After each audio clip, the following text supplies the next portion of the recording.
Thanks for being here. Subscribe to Cheating Stories Best, so you don't miss new stories. The husband heard his wife's request in a dream. He tried to fulfill it, but the wife didn't think that was it. Today's story with a similar plot. Enjoy watching it. I stood by the window in the hospital room. If I had good binoculars or a small telescope, I could see the house where our little family was so happy for so many years. I looked out the window, regretting that everything ended so badly. My thoughts were focused on my only husband, Tim Sherman. We chose this house together. We liked it immediately. The view of the valley from the terrace was magnificent. This was a home made for us. I remember Tim looking me in the eyes and saying, "Holly, this is where we will raise our family." I agreed with all my heart. Tim was the man of my dreams. He was a handsome, hardworking man with real moral fortitude. He was reliable, honest, and loyal. He had a wonderful soul. He worked on the railroad. I was a high school teacher. In addition to his work on the railroad, he was also a lay preacher in our church. Did he have any flaws? I didn't notice them for a long time. He happily shared family and household responsibilities with me as we raised our 3 children, 2 daughters, Dolly and Anna, and a son, Jeremy. Of course, eventually the kids grew up and left us with the proverbial empty nest. Dolly was the first to leave when she married a wonderful young man named Christo. Then it was Anna's turn when she married Zeta. He was not a particularly religious young man, although I really liked him. I was afraid Tim wouldn't approve of him, but Tim didn't judge Zeta in any way. When Zeta proposed in an old-fashioned way and asked for Anna's hand in marriage, Tim quickly gave his consent and blessing. In fact, Tim performed the marriage ceremony that brought Zeta and Anna together in the eyes of God. Finally, we lost Jeremy to a wonderful girl named Eloise. When Jeremy vacated his room, we became empty nesters. Coincidence or not, I started to change. As the days passed, I began to wish my life was more exciting. Tim was a good husband, a good provider, and a great father, but he was, so to speak, a little boring. He never did anything to rock my world. I know my complaint would be considered petty by most people. I'm sure many women would dream of the life I lived when we were raising our kids. I didn't care if we never went to exotic or exclusive places or did anything super exciting. Our life together was rather ordinary, but we had many good moments. However, deep down, I now wanted something exotic. I wanted exclusivity. I wanted excitement. We also never did super erotic acts in bed. Our nightlife was good but very predictable. Now I wanted new adventures, positions, and routines. I wanted super erotic intimate. Perhaps it was a midlife crisis, perhaps it was because of our empty nest. I knew that my life was getting closer to the end. I began to realize, this is not a rehearsal, this is the real deal. Maybe this is the only chance. What if that's all we have? I don't want to get to the end without doing some exciting things. I wanted more variety in my life. I wanted more action. I wanted better night and more of it. What I had was a boring life and a husband who developed erectile dysfunction. Please understand that I was not hurt or taken advantage of. In fact, I never doubted Tim's love at all. He was a wonderful man and as loyal as an old dog. I just wanted a mischievous new puppy. I'm sorry, but that's how it happened. The biggest complaint I had was that Tim was the Christian head of the family. Our church, and I believe most churches, have taught that the man is the head of the family in all respects. He was the one who was responsible for the family. As such, he had the final say on everything. To be fair, Tim discussed most things with me, but we were not equal partners in our marriage. I felt that he was the master of everything, including me. I couldn't tell him that I wanted new intimate experiences because he would just remind me of the teachings of the church. God has ordained only one way for spouses to have a night and only one position in which to do so. Strangely, this was called the missionary position. He would also remind me that God created only one cavity in a woman for an intimate. This cavity served for the conception of the child and then for his birth 9 months later. He'd say, "It's a pleasure in another way is an abomination in the eyes of God."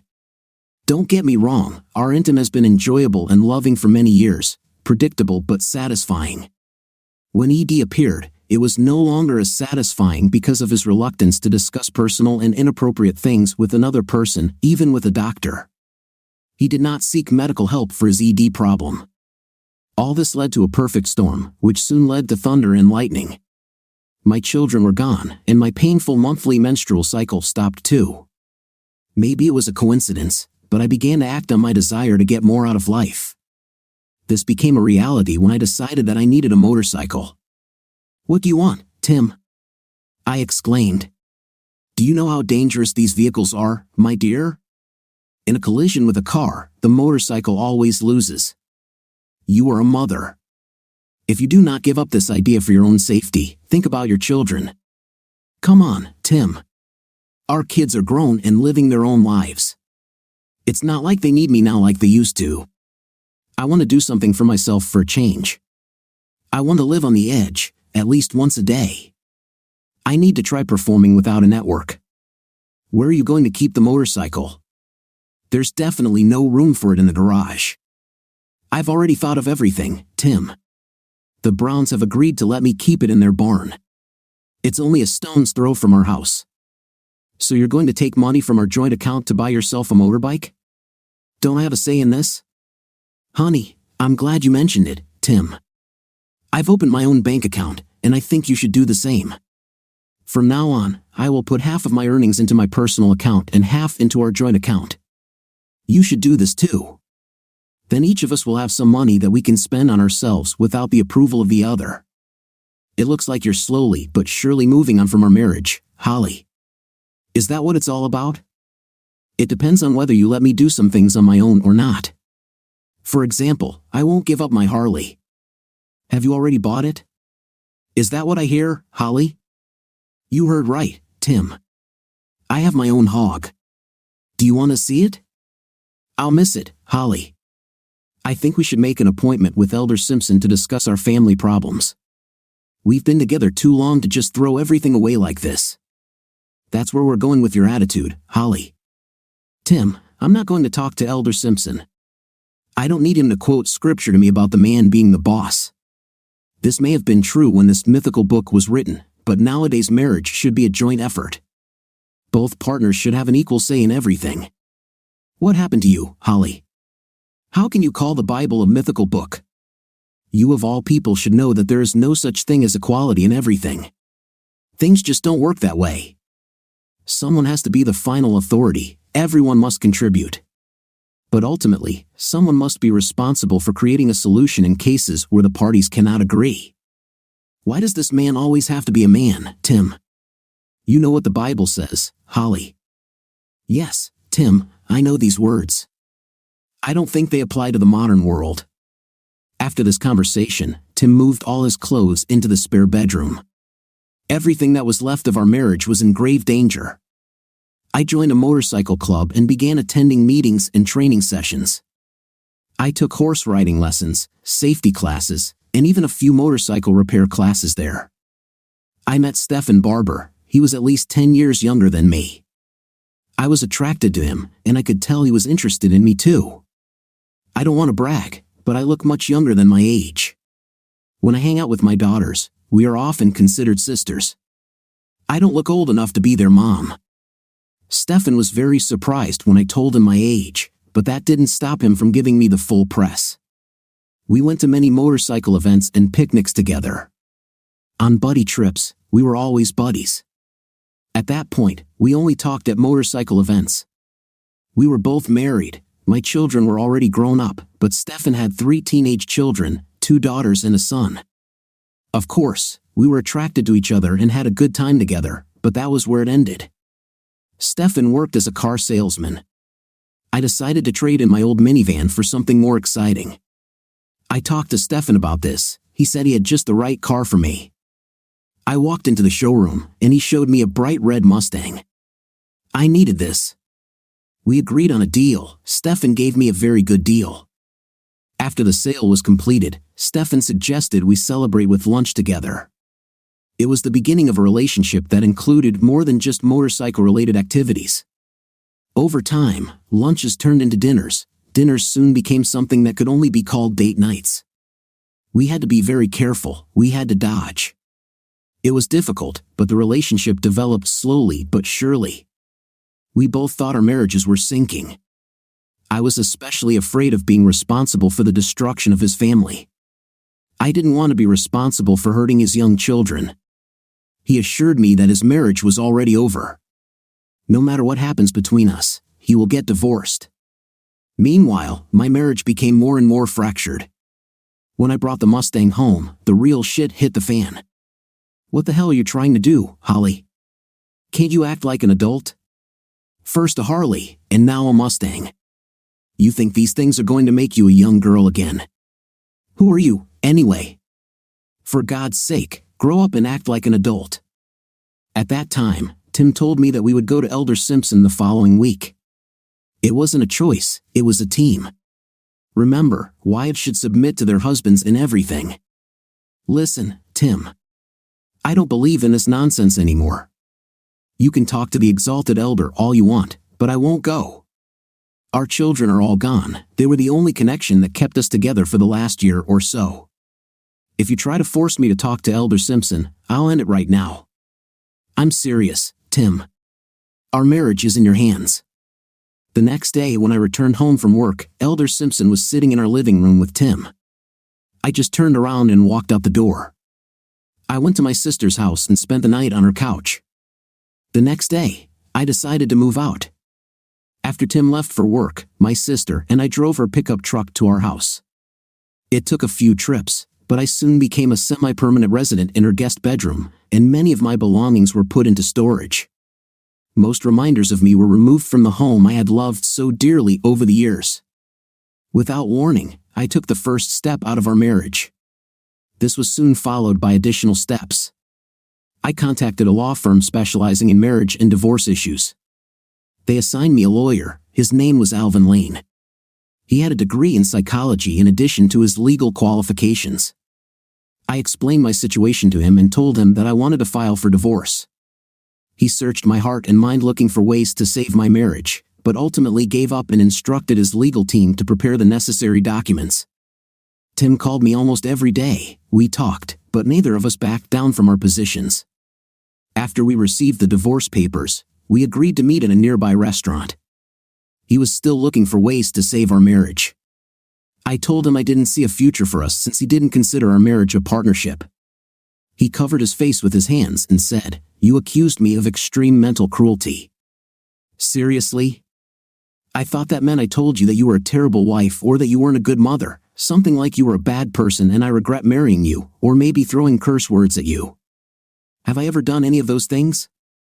Can you give me an example of my mental cruelty?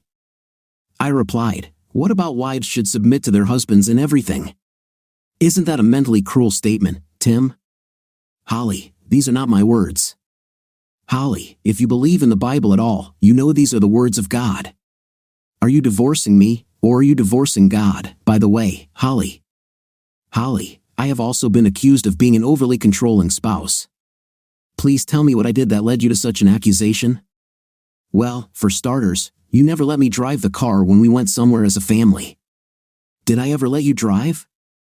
More often than not, when we went on these trips, you had already packed lunch, snacks, and even suitcases. You had already done the things that made the trip possible. Are you saying that I should have let you drive too, Holly? I always thought you'd already done your part. I thought it was my duty to drive. I never suspected you wanted to drive, or that you were annoyed that I wouldn't let you drive. Did you ever ask me to let you drive? I'm sure I would have let you drive if I knew you wanted or maybe even needed it. I honestly don't remember you ever asking to drive. Can you give me more examples of where I've gone wrong? Please, I need to know, Holly. Oh, Tim, these accusations are just legal jargon. They give some reason for us to break up, like cheating, abandonment, or irreconcilable differences. It's just a reason that lawyers use. I understand that, Holly, but the reasons you gave are not true and are very unfair and offensive to me. If you so want to get rid of me, then I don't want to deprive you of your freedom. Having said this, he took a pen and signed the divorce petition. He then handed me the papers and left the restaurant. The next time I saw him was the day we went to court. The judge ordered alimony and half of all our assets, including our house. Even though I thought it was excessive, I knew Stefan and I would need the money. Stefan's divorce resulted in him having to pay alimony and child support, in addition to giving the house to his wife, at least until the children reached the age of 18. Stefan had to pay half the rent on the house but had no right to live there. Just think, if his wife remarries, much of this commitment will disappear. For this reason, I can guarantee that she will never marry again. She may be someone's wife in every sense, but she will never make it official. She's smarter than that, and so am I. As I was leaving the building, Elder Simpson intercepted me. I saw him in the courtroom, but I certainly didn't want to talk to him. He simply put his hand on my shoulder and said, "When you offend one of God's servants, it never goes unpunished. You may avoid punishment for a long time, but it will come. It will come, crazy old man." If he was trying to scare me, he failed. I felt sorry for Tim, but not because of what Elder Simpson said. Stefan and I didn't move in together after our divorces. I bought a small house with the money Tim gave me when he bought out my share of our house. It was as if Stefan and I were still dating. We were more than friends with benefits but less than husband and wife. Getting married would be stupid for us because it would stop my alimony payments. Much of our exciting life was financed by my alimony payments from Tim. How incredible is this? Stefan and I have done a lot of exciting things. We attended many major sports league games together, including a World Series game, the Super Bowl, and the Final Four of basketball. There is no doubt that we moved in exclusive circles and lived the very definition of an exciting life. We went on fantastic holidays. We even went to England and France. We have photos of us visiting Big Ben and the Eiffel Tower. We also visited the best national parks, sometimes on our motorcycles. There was excitement both inside and outside the bed. Tim would consider many of the things we did in bed to be sinful. Stefan took me to heights where the air was so thin that I often almost lost consciousness. He introduced me to many things, the most amazing of which was probably my acquaintance with multiple pleasures. Unlike Tim, Stefan did not recognize intimate boundaries. Although Tim was always gentle, Stefan was aggressive, his actions bordered on rudeness. He dominated me, and I loved it. In some ways, I fulfilled my biblical role with Stefan more than with Tim. I completely submitted to my man, as instructed in the good book. However, I am confident that Elder Simpson would not have seen it that way. He would have given me over to the devil and sent me straight to hell. At first, all my children turned their backs on me. That was the only real price I paid for what I did. Over time, my 2 daughters accepted the reality of my new life. Only Anna forgave me. Dolly didn't forgive me, but she accepted me and allowed me back into her life. My son may never accept what I did, not to mention forgiveness. He's completely on his dad's side and refuses to talk to me unless it's absolutely necessary. The first dark cloud of my new life appeared when a hailstorm passed through the city. It damaged the roofs of almost all houses in the city, mine was no exception. I needed a new roof, but I had insurance, so it wasn't that bad. When the crew arrived to do the roofing work, they discovered that part of the roof support structure had rotted away. Upon further investigation, they discovered that one entire wall was rotted and covered in toxic mold. The cost of renovating the house was $20,000. I bought the house for $80,000. If I had renovated it, I would have invested $100,000 into a house that cost $80,000. I consulted with an attorney about the possibility of suing the previous owners for not disclosing information about the rot and mold. He said we would have to prove that they knew about it before the sale. This could prove difficult. Upon further investigation, he discovered that the sellers had gone through an expensive divorce and that it was unlikely they would have had the means to pay that amount of money. He said that even if we could get a judgment against them, which was far from certain, getting the money would be a completely different matter. It was a bleak situation, as he put it. A few days after I received bad news about my house, while I was surfing the internet on my iPhone, a pop-up window appeared. It said, "The former believer rejected God. The punishment will be 3 curses. The first curse has already begun, 2 more to follow unless immediate repentance occurs." Really, a curse? I concluded that the curse statement could have been sent by one of 3 people, Tim, Jeremy, or Elder Simpson. Regardless of who was responsible, it was a despicable act. This was definitely not a Christian act. How did they get it to pop up on my iPhone screen? This in itself was a mystery. After 2 days, I began to believe in curses. Somehow, the city found out about the condition of my house, an inspector came, and my house was declared uninhabitable. This meant that I had to leave the house immediately. I then had 30 days to begin repairs or demolish it and remove it from the site. The only other option was to sell it to someone else with full disclosure of the rot and mold. What are the chances that this will lead to a sale? I also learned that insurance companies like to collect their premiums but don't like to pay out money. They would cover roof replacement, but rot and mold were not covered under my policy. My damage was enormous. I knew paying $20,000 to renovate the house was not an option. Demolition and cleanup would have cost me $88,000. Considering that I could have gotten $122,000 for the lot, my loss would still be $76,000. I discussed this with Stefan, and he reluctantly invited me to move in with him. This brought some complications when it was his turn to host the children. It also allowed me to see some sides of him that I hadn't seen before. We were lovers, and as such, we were together a lot, but we each had our own little sanctuaries where we could retreat, which meant that we each had our own private lives. We had the best of both worlds. When I moved in with him, we were always together except when one or both of us were at work.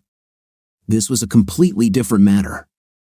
Things that didn't bother me before when I saw them occasionally bothered me much more when I saw them all the time. It was a bunch of little things: his facial expression when I said something he didn't agree with, how quickly he got angry when something went wrong, how he was full of opinions about people, especially my friends. Of course, there was also the universal problem of the raised toilet seat. Nothing big, just a lot of small but annoying actions and looks. I was particularly disappointed in the way he treated his children. He was very intolerant and quick to punish. It wasn't my place to interfere, so I didn't say anything. His parenting skills were far from what I had seen in Tim. After a month had passed, one day on my way to work, I saw Tim's truck parked outside a hole-in-the-wall cafe where he liked to have breakfast. I decided it was time to confront him about this whole curse thing. When I entered the cafe, he was sitting at the counter. I sat down next to him and said, "Let's go to the booth." He looked at me with a surprised expression on his face. He signaled to the waitress, took his coffee, and walked to an open booth. I sat down opposite him and ordered coffee and Danish pie. When the waitress left, I looked him in the eyes and said, "Okay, Tim, what is this curse nonsense?" His look convinced me that he had no idea what I was talking about. I lived with him for enough years to be able to read him. "What are you talking about, Holly? This is even for you. What do you mean by the curse nonsense? Looks like you need to shed some light on this," he said before we get to that. "Look at this," showing him the city sentencing report. He looked stunned. "I've heard from the kids that you had problems with your house, but I've never heard of it being declared uninhabitable. Can't you get your money back from the seller?" he asked. I tried. I consulted with a lawyer. He said I could get a judgment against them, but that was unlikely as we would have to prove they knew about the problem when they sold.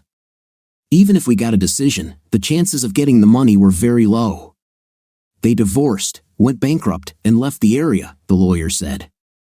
After the divorce, they had big financial problems.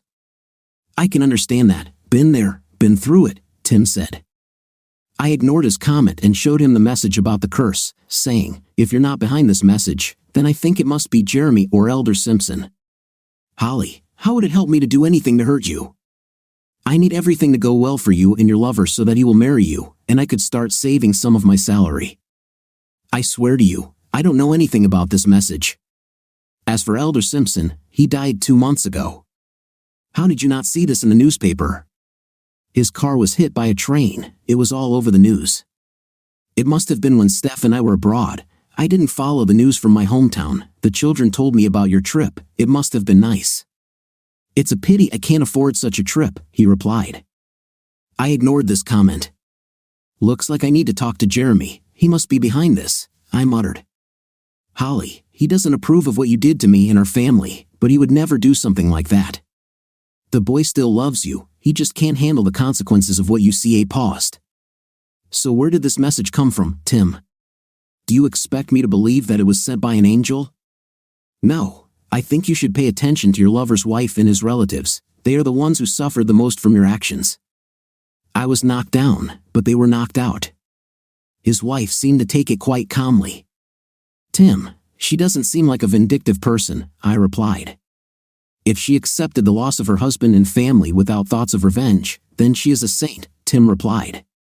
Listen, Holly, I know the fire chief well. We play cards once a week. I think I could make an arrangement for you with him. You could offer them your house for a training exercise. They could burn it down and clean up the area at no cost to you. You could then put the property up for sale. I'm not saying you'd get all your money back, but you could minimize your losses. You'd also get a tax benefit since it would be considered a donation to a charity. If you want, I can ask him to call you. I thought quickly in my head. Losing $68,000 would be better than losing $76,000, plus with the tax break, I could end up losing less than $68,000. I thanked Tim and asked him to arrange it with the fire department. I left the restaurant thinking about Tim. He had every reason to hate me, but I'm sure he had nothing to do with the false mold report. I think his idea of donating the house to the fire department might be my best option. I doubt anyone would buy a house that has been declared uninhabitable. I could be trapped having to pay for its demolition and cleanup. Donating it to the fire department would save me from that. 2 days later, I received a call from the fire chief. He wanted to inspect my house to see if it was suitable for a training exercise.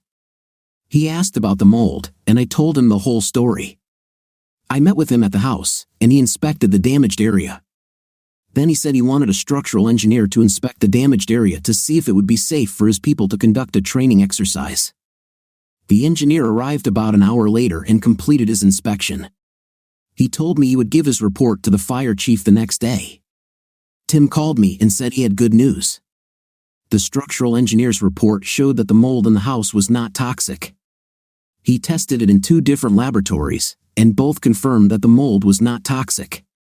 The original report was incorrect. Dry rot can be repaired, and non-toxic mold can be easily removed. A local company can make the home safe and habitable for about $5,000. The work can be completed in a week. Needless to say, I was delighted. I'm so glad I decided to stop and talk to Tim that day and how grateful I was for his interest in my problem. Stefan was no help at all. Thanks to Tim, we discovered that there was no toxic mold and that rotten wood could be replaced for little money. Who was behind all this false information that led to my home being declared uninhabitable? Could I hold someone accountable? 2 weeks later, I returned to my own little house. I was very happy to be in charge of my life again. The truth is that I didn't really enjoy living with Stefan. I believe he, too, was relieved to see me leave. It also meant a significant reduction in the time I spent with Stefan. Our dates have been reduced to a minimum. When I threatened to sue the company that filed the false mold report, they settled the case and paid for the repairs. In the end, it didn't cost me anything, and I had a new roof and a healthy home. At that moment, I stopped and thought. It did not escape my notice that when trouble struck, Stefan did next to nothing to help me. It was Tim who came to my aid. After everything I did to him, he was by my side. He could have reveled in my karmic retribution and left me in the lurch, but he is not that kind of person. When we started having problems, if Stefan had satisfied some of my whims and allowed me to wander a little, maybe buy motorcycles for both of us, I would be happy. I think contentment is a key word for us. In many ways, I was happy with my life until the day I stopped being that way. I was content with my husband, my family, my home, and even my church. My nightlife was by no means the same as what I had with Stefan, but I was happy with it. In fact, the feeling of satisfaction I felt while cuddling after night with Tim was just as powerful in its own way as the excitement I felt with Stefan. Having said that, I know I could never be intimacy satisfied with Tim anymore, not after experiencing Stefan in bed. There's one case of escalation, it's hard to go back. Escalation feeds on itself. Once I experienced the new intim positions and the almost painfully erotic sensations that Stefan provided, I looked forward rather than back. How long will this go on before I need something new to satisfy? Escalation requires more, not less. I started to wonder if I could change this. Can I go against the grain and start downshifting? My thoughts were interrupted by another pop-up message. This time, it simply said, "The second curse is coming. Be ready." Nothing bad happened until the following Thursday when I received a frantic call from Anna saying that Maxwell, my grandson, had been in an accident on his ATV. He was in the hospital, having suffered serious head and back injuries. Doctors warned that there was a chance he would be paralyzed. Stefan was on a business trip to a car show. Without hesitation, I picked up the phone and called Tim. He was also informed and was about to leave work to pack his things and go to Anna. "Tim, do you want to come with me?" I asked. "I can come and pick you up. I've already packed my bags. I can be at the house in a few minutes. Just look for my Mustang, Holly. Let's take my SUV. This Mustang has too many bad memories for me. Plus, an SUV has a lot more room for luggage and stuff." "Okay, Tim. I understand," I replied. "You know where I am. I'll be ready when you get there." I called Stefan and left a message telling him what happened. I told him that I was going to Anna to be with her family and help. However, I didn't tell him that I was going with Tim. When Tim arrived, I put my things in his SUV. During this, I told him that I had received a second message about a curse which may have caused Maxwell's accident. "Holly, are you saying you received another one of those messages and it predicted what happened to Maxwell?" he exclaimed. "Show it to me, Holly. What does it say?" I showed him the message and handed him my phone. He took my phone and handed me the keys to his SUV. "Do you want me to drive?" I asked. "Lead while I read," he replied. It didn't occur to me that he asked me to drive his precious SUV. After he read the message, he said, "It's not very specific. It might just be a weird coincidence." "Maybe," I replied, "but you admit that would be a damn strange coincidence." "Yes, I see it, but I can't bring myself to believe that these are messages from God. These are strange things, Holly. Very strange." When we arrived, we went straight to the hospital. The news was disappointing. Maxwell couldn't move his legs, he was paralyzed from the waist down. If the paralysis persists, they might try surgery. They called a specialist from another city for consultation. When the specialist arrived and examined Maxwell, he said there was a 50-50 chance that Maxwell would recover within the next 1 to 2 weeks. If the paralysis persists, the surgery's chances of success are slightly less than 50-50. He will have to wait until the swelling subsides and severe inflammation decreases before they can proceed with the operation. He advised us to schedule surgery now so that we would be on the list if it was needed. In any case, we can always cancel if the paralysis goes away. The family unanimously agreed that we should give Maxwell every chance to recover, so we scheduled surgery. We all agreed to share any costs not covered by insurance. The day Tim and I left for home, there was still no improvement. It looks like Maxwell will actually need surgery. Tim and I didn't get to talk one-on-one until we were in the Jeep heading home. We decided that we would go halfway and stop for lunch. He told me to choose which part of the journey I wanted to lead. I said I wanted to lead first in case he changed his mind. He assured me that he would not change his mind. He handed me the keys again. "Tim, I feel like I'm to blame for what happened to Maxwell," I said. "As much as I'd like to think this is all some Twilight thing with these curses, I can't help but think they're meant to punish me. Holly, think about it. If this is to punish you, why am I suffering too? I'm just as hurt for Maxwell as you are. So, if this is punishment, it's aimed at both of us. I was the one who almost lost my house because of that first curse. Tim, you're just collateral damage from that second curse. I spent many years around you and never heard fire and brimstone sermons from you, but I heard a lot of them from other preachers. I remember Elder Simpson himself quoting these words, "My vengeance and retribution in due time, their foot will slip, for the day of their disaster is near, and the things that are coming to them are hastening toward them." Tim, I think the upcoming things are rushing towards me. Holly, this is a quote from the Old Testament. I think God treated us differently in the Old Testament than Jesus did in the New. It's a little like raising children. When a child is young and just learning, there are things he can't understand, no matter how much you try to explain. Sometimes you need to teach them through corporal punishment. When they are older, you can negotiate with them. Corporal punishment is no longer necessary. Jesus taught us and understood us through love. He moved away from corporal punishment. Do you remember how they brought an easily accessible girl to him and asked the one without sin to throw a stone at her? He also forgave her. I remember that story, Tim. You know what I always think about when I hear it? I always wonder why Jesus didn't ask where the man was. It takes two to tango. As usual, only the woman was dragged out to be executed. You're right, Holly. I haven't thought about it in your case. I don't think for a moment that the so-called cursed messages are from God or that you are responsible for what happened to Maxwell. What you did basically hurt me. I have forgiven you. If I have forgiven you, how can God not forgive you too? You need to stop blaming yourself. I hope you can forgive me too. I can't believe this man. I heard him as much as I could, and he talks about forgiveness.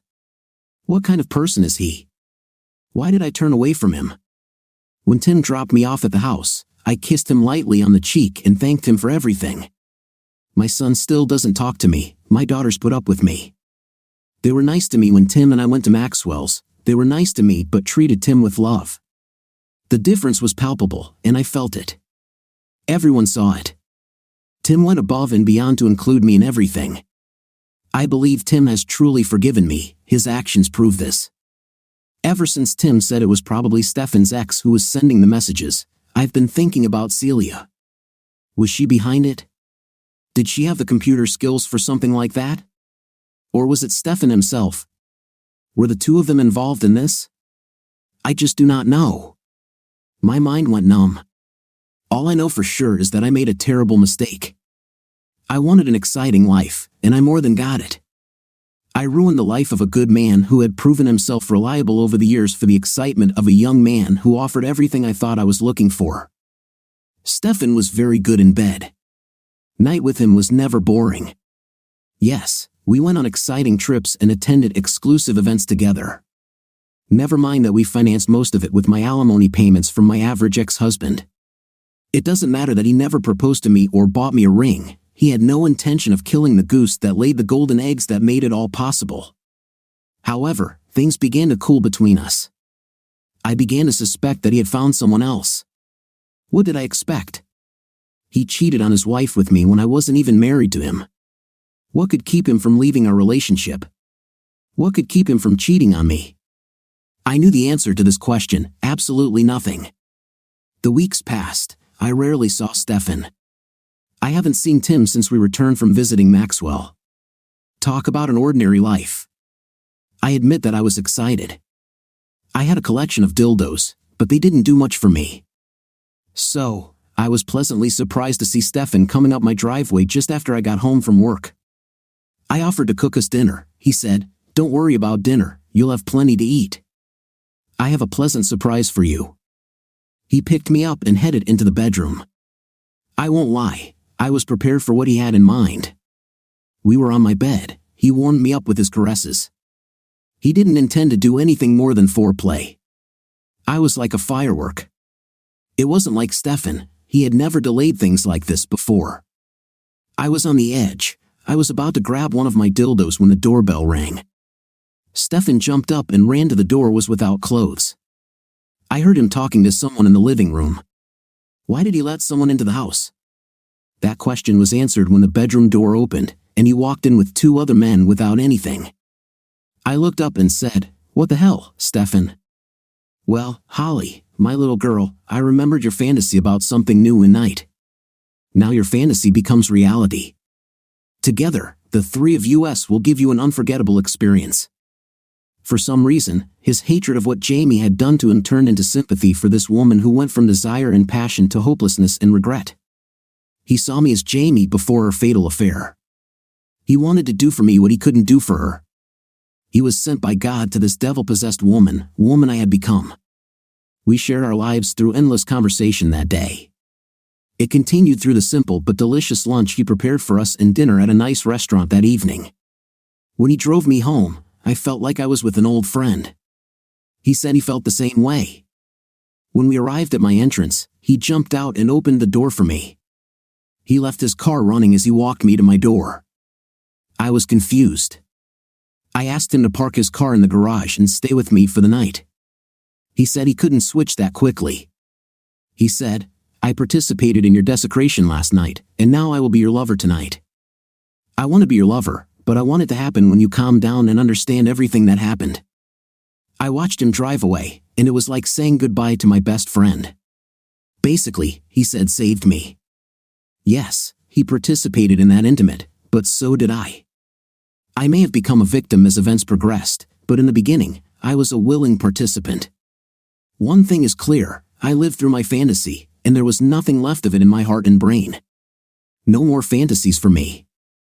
I want reality, whatever it turns out to be. Then came another vital day.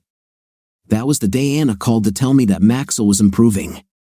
That night, he moved his ankles and toes. He could also feel touches on his legs. Doctors gave him a very good chance of a full recovery. Full recovery. It couldn't be better. I was as happy as I could be in months. Maxwell is doing great, and I'm back in my little house. God is in heaven, and all is well on earth. The only thing that bothered me was that Anna said that she tried to call her father several times to tell him the good news, but both his home and cell phones went to voicemail. She left messages, but there was no response from him. It was strange. I decided to drive past the old house on my way to work. His truck was not parked in the yard, but what struck me was the for sale sign on the lawn. I called Dolly. She couldn't contact her father either. But she was just as surprised as I was to see the for sale sign. She speculated that some children might have put it there as a joke or that the real estate agency had placed it there by mistake. I saved the real estate agency's phone number in my phone contacts. While I was doing this, I received another pop-up message. It said, "Today comes the third and final curse." Now my day was not so happy. When I arrived at work, I called the real estate agency. They confirmed that Tim Sherman had authorized his son Jeremy to list the house for sale. The listing was completed 2 days ago. With this information, I decided to do the only thing I could, gather my strength and call Jeremy. He might tell me to go to hell, but I had to try. I called his cell phone, and he surprised me by answering. "What do you want?" he growled. "Jeremy, I know you hate me and you have good reasons. But for the love of God, son, please tell me why your father is selling the house and why he won't answer the phone. Why do you need this, Mom? Why the hell do you think this concerns you? You left him for some slug, forgot about it, okay? Jeremy, if the mistake I made can never be forgiven, if you can't understand that I never stopped loving you or your father, then perhaps it's just like your father always said, if I needed to know, I would have been told. You remember him saying that, don't you, son? Okay, Mom. Since you think you're responsible for what's happening, I think you should know what you did. That man you left after all these years together, that man you still claim to love? That man is dying, Mom. He's dying. He is in a cancer hospital in Houston. I'm the only family member here at his bedside. When you thought he had ED and left for someone more masculine, when you found a lover to replace your non-working husband, did it ever occur to you that it could be something more than just erectile dysfunction? Did the word cancer come to mind? In your absence, I brought him here to Houston to have his prostate removed. When they did preliminary staging tests, they found that his cancer had spread. It was stage 4. When I asked the doctor about the extent of the spread, he said that the list of places he didn't get to would be shorter than the list of places he did get to. Maybe that's why you can't get through to him. Better go back to that male who makes you happy in bed. Daddy can't do that anymore. You were right about that, Mom. It's good that you found that guy. At that moment, Jeremy's shell cracked, and he began to sob. Son, listen to me. I'm on my way to Houston right now. How do I get to the hospital? What's his room number? When Jeremy was able to speak again, he announced that they were returning home. They will leave in a few hours. Tim will be moving into skilled nursing at a home right next door to our old home. He will remain there until he dies. Hospice will be there to help him in his final days. As for your question about selling the house, Mom, he had to spend a lot of money to buy out your share of the house. The alimony you received was also a burden, since you also received half of all his assets. And since he can no longer work, he's selling the house so he doesn't leave us kids with huge medical bills when he leaves. I hope this makes you happy, Mom. You win, he lost. He lost big. He's about as low as he can go. It's all thanks to you, Mom. Keep enjoying your newfound happiness and leave us alone. Jeremy, listen to me and believe every word I say. I want you to call the real estate agency and cancel the listing. I want you to bring Tim home to his house. I will take time off from work. I will take care of him 24 hours a day in his home. He will be in a home that he loves and will be looked after by a person who loves him. I really love him, Jeremy. I do. I haven't won anything. I've lost more than you can imagine. I will dedicate myself to caring for the man who took such good care of me for so many years. I promise that, son. At home, in his house, you and your sisters can come and stay anytime.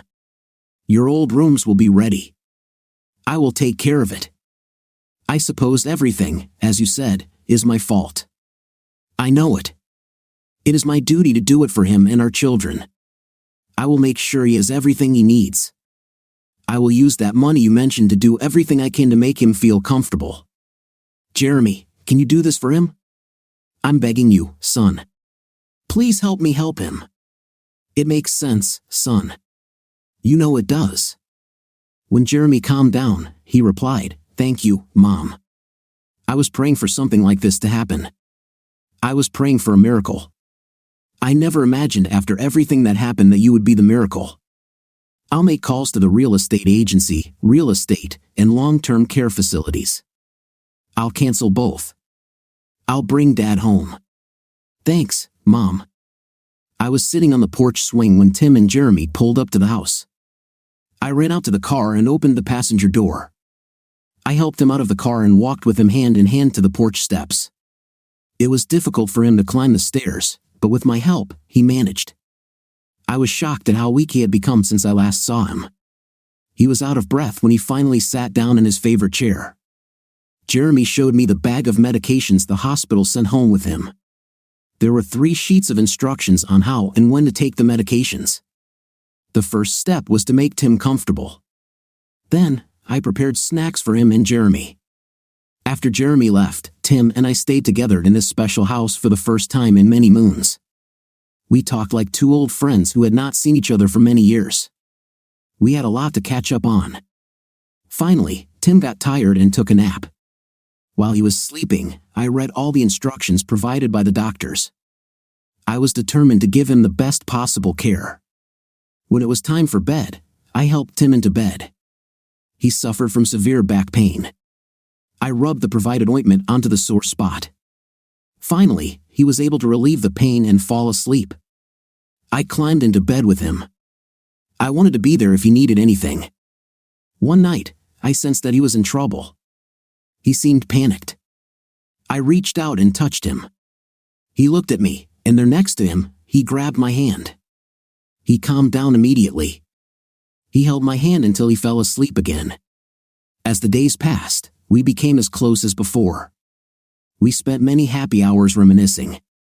We talked a lot about the past but never about the future. We felt comfortable with each other like never before. We were as happy as we could be given the circumstances. We hugged every night. There were also many hours when we just held each other and cried.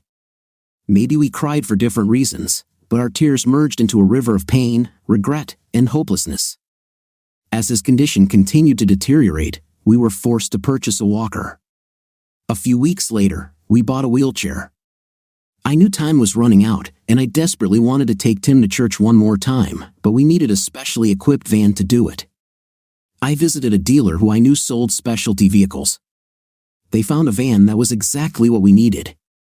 It was one of those tall Mercedes Sprinter vans that had been modified, including a lift and other equipment to accommodate a wheelchair.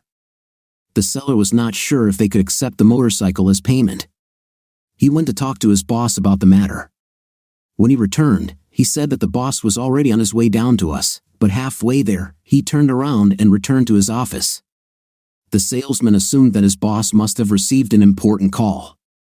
We waited a few minutes for the boss. The salesman treated us to coffee and donuts while we waited. Talk about surprises. When the boss joined us, it was Luke. He said, "When I saw who the client was, I took some time to think about the situation. I made a few calls, and I have an offer for you." I joked, "Oh, Luke, it's so unexpected, but I accept it." He smiled and said, "That will come later, but I like your answer." He told me that one of his rules was to never turn down a sale, but in my case, since he knew the circumstances, he made a few calls and found a perfectly equipped van that he could lend me. He pointed out that when the inevitable happened, I'd be stuck with a van I didn't need, plus I'd lose the Harley and Mustang I loved. He said that if I agreed, it wouldn't cost me anything, no matter how long it took me to get the van. "Ed," I said, "Luke, you have no idea how glad I am to have met you. I know the circumstances were terrible, but at least some good came out of a bad thing. This will be so good for Tim. I will be forever grateful. How did we talk for so long and I didn't know anything about how you make a living?" "Well, Holly, I don't know anything about your work either. I think we had more important things to discuss, don't you think? We need to talk more. When the time comes, let's do it." I hugged him and whispered my answer in his ear. He smiled. When I got home, I told Tim that I had rented a wheelchair-accessible van. I told him we would use it to get to church on Sunday. I was surprised when he told me that he had not been to church since the day I left him. Tears rolled down my cheeks as I screamed, "What have I done? I have turned you away from your God." "No, Holly, don't blame yourself. When you started the path that eventually took you away from me, when did you buy a Harley and a Mustang? When you began to challenge my authority as the head of the family and even the word of God on which it was based, I began to pray. I prayed harder than ever before. I prayed for guidance to keep you close to me and for the preservation of our family. The day you left, I said my last prayer. More precisely, I shouted a prayer at the top of my lungs. This was the prayer that Jesus offered from the cross: "Father, why have you forsaken me?" This was the last prayer that passed through my lips. I haven't gone to church or prayed since then. While we're already talking about this, when you told me about the curses, I knew it was my rejection that caused everything. You blame yourself, but in reality, you suffered collateral damage because I rejected God. "Oh, Tim, I don't believe that. Your God would never turn his back on you like that. You've served him well for as long as I've known you. He's a God of love, Holly. Look at me. Does this shell of a man look like a man loved by God? Do you think I feel his love? I've never felt so alone. I've lost both you and God. You may have lost me for a while, but I'm sure you haven't lost God," I said.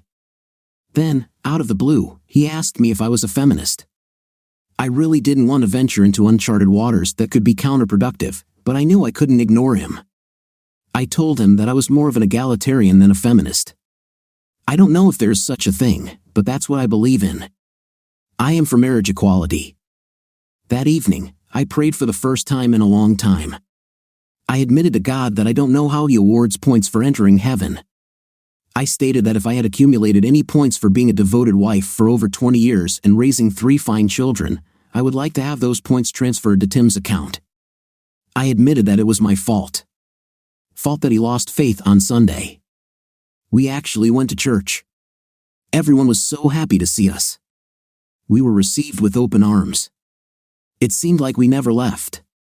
We met Elder Young. He was Elder Simpson's successor. He had an appropriate name as he looked very young. It was very different in many aspects from its predecessor. It was good to be back in our church home. I repeated the prayer I said on Friday as I stood at the altar of their church where Tim and I got married. I have never prayed harder in my life. When we were leaving, I saw Luke. He was talking to Elder Young. Tim was busy talking to his friends, so I excused myself and went to Luke. Elder Young saw me and said, "Holly, this is my big brother Luther." I extended my hand as if we had never met, but Luke held my hand in both of his as he said, "Brother, this is the woman I told you about." Elder Young said, "I completely understand. I pray to God that he surrounds you both with his forgiveness, love, and blessings. He's not done with you two yet." Luke squeezed my hand, saying, "I sure hope so." When someone else started talking to Elder Young, I turned to Luke. It seems like there's a lot I don't know about you. Did you tell him how we met? Every detail, Holly? He reminded me that God works in mysterious ways. Can you imagine a weirder or more mysterious way to meet the person you'll marry? He asked. No, I cannot. Did I understand correctly? Did I just receive my second marriage proposal of the day? When the moment is right, I will do it right. In the meantime, just make room in your heart for me. Already done, Luke. Already done. With these words, I returned to Tim, with a tear on my cheek. Deep down, I knew that I was going from one good man to another. Deep down, I knew I didn't deserve any of them. I am so grateful for the last 2 months that Tim and I were able to spend together in our family home. I am glad that the children could come often. We were all together for Independence Day. The view of the fireworks from our veranda was magnificent.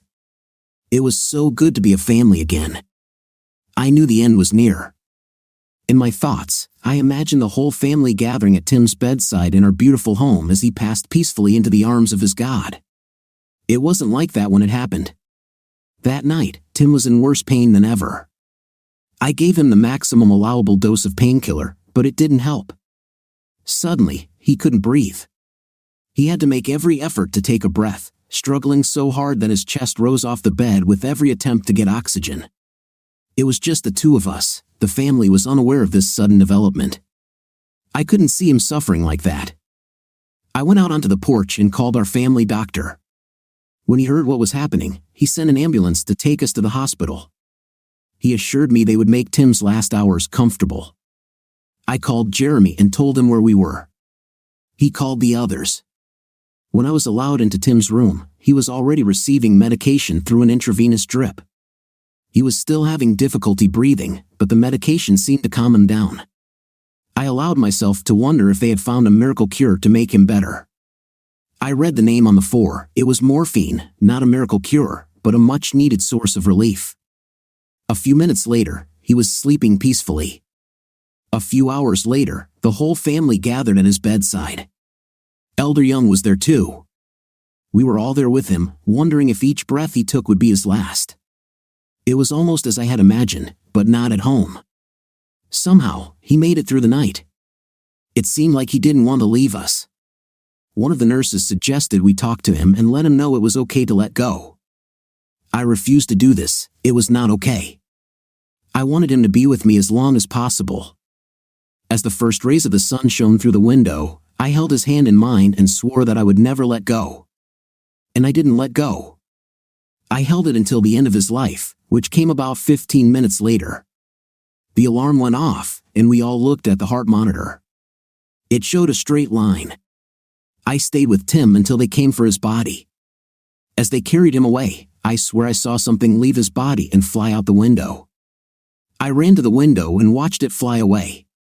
It made a loop towards our old house and then went straight up. I watched it rise and waved goodbye to it, saying, "Fly away, my love, fly to a better place where you will be truly appreciated. Fly away." Through my tears, I saw Luke enter the room. He came up to me and hugged me, wiping away my tears, and stayed by my side as I continued to stand at the window. If I had good binoculars or a small telescope, I could see the house where our little family was so happy, but I knew it would never again be a place of happiness for us. It was not the house that provided our happiness, it was the family who lived and loved within its walls. It was laughter that echoed in the corridors, memories everyone cherished. It was joy that radiated from every window, a world that permeated every corner. Above all, it was the man who made it all possible. Now, it's just a house. I was pulled out of my thoughts when my iPhone made a sound. I knew that sound. It signaled a new pop-up window. This was the last thing I wanted to see. My hand was shaking as I took out my phone. I looked at the message. It was just 3 words. It simply said, "It's all over." What do you think of our story today? It seems to me that the wife in this story was absolutely wrong. The husband is right, because he did not do anything wrong to his wife, and the wife did just the opposite. What is your opinion? Write in the comments. Until new videos.